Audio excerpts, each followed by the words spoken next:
एकलव्य की गुरु भक्ति। आचार्य द्रोण राजकुमारों को धनुर्विद्या की विधिवत शिक्षा प्रदान करने लगे। उन राजकुमारों में अर्जुन के अत्यंत प्रतिभावान तथा गुरुभक्त होने के कारण वे द्रोणाचार्य के प्रिय शिष्य थे। द्रोणाचार्य का अपने पुत्र अश्वत्थामा पर भी विशेष अनुराग था, इसलिए धनुर्विद्या में वे भी सभी राजकुमारों में अग्रणी थे, किंतु अर्जुन अश्वत्थामा से भी अधिक प्रतिभावान थे। एक रात्रि को गुरु के आश्रम में जब सभी शिष्य भोजन कर रहे थे, तभी अकस्मात हवा के झोंके से दीपक बुझ गया। अर्जुन ने देखा अंधकार हो जाने पर भी भोजन के कौर को हाथ मुंह तक ले जाता है। इस घटना से उन्हें ये समझ में आया कि निशाना लगाने के लिए प्रकाश से अधिक अभ्यास की आवश्यकता है और वे रात्रि के अंधकार में निशाना लगाने का अभ्यास करना आरंभ कर दिया। गुरु द्रोण उनके इस प्रकार के अभ्यास से अत्यंत प्रसन्न हुए। उन्होंने अर्जुन को धनुर्विद्या के साथ ही साथ गदा, तोमर, तलवार आदि शस्त्रों के प्रयोग में निपुण कर दिया।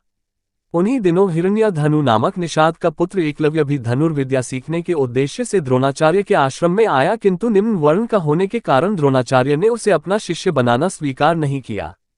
निराश होकर एकलव्य वन में चला गया। उसने द्रोणाचार्य की एक मूर्ति बनाई और उस मूर्ति को गुरु मानकर धनुर्विद्या का अभ्यास करने लगा। एकाग्रचित्त से साधना करते हुए अल्पकाल में ही वह धनुर्विद्या में अत्यंत निपुण हो गया। एक दिन सारे राजकुमार गुरु द्रोण के साथ आखेट के लिए उसी वन में गए जहां पर एकलव्य आश्रम बनाकर धनुर्विद्या का अभ्यास कर रहा था।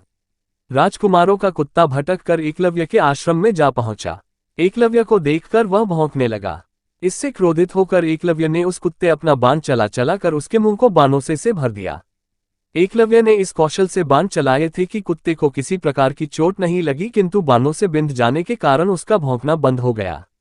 कुत्ते के लौटने पर जब अर्जुन ने धनुर्विद्या के उस कौशल को देखा तो वे द्रोणाचार्य से बोले, हे गुरुदेव, इस कुत्ते के मुंह में जिस कौशल से बाण चलाए गए हैं उससे तो प्रतीत होता है कि यहाँ पर कोई मुझसे भी बड़ा धनुर्धर रहता है। अपने सभी शिष्यों को लेकर द्रोणाचार्य एकलव्य के पास पहुंचे और पूछे, हे वत्स, क्या ये बाण तुम ही ने चलाए हैं? एकलव्य के स्वीकार करने पर उन्होंने पुनः प्रश्न किया, तुम्हें धनुर्विद्या की शिक्षा देने वाले कौन हैं? एकलव्य ने उत्तर दिया, गुरुदेव, मैंने तो आपको ही गुरु स्वीकार करके धनुर्विद्या सीखी है। इतना कहकर उसने द्रोणाचार्य की उनकी मूर्ति के समक्ष ले जाकर खड़ा कर दिया। द्रोणाचार्य नहीं चाहते थे कि कोई अर्जुन से बड़ा धनुर्धारी बन पाए।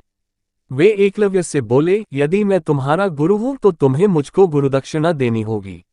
एकलव्य बोला, गुरुदेव, गुरुदक्षिणा के रूप में आप जो भी मांगेंगे मैं देने के लिए तैयार हूं। इस पर द्रोणाचार्य ने एकलव्य से गुरुदक्षिणा के रूप में उसके दाहिने हाथ के अंगूठे की मांग की। एकलव्य ने सहर्ष अपना अंगूठा दे दिया।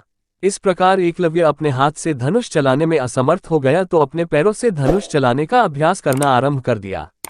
ऐसी और भी कहानी सुनने के लिए वीडियो को लाइक करें, चैनल को सब्सक्राइब करें।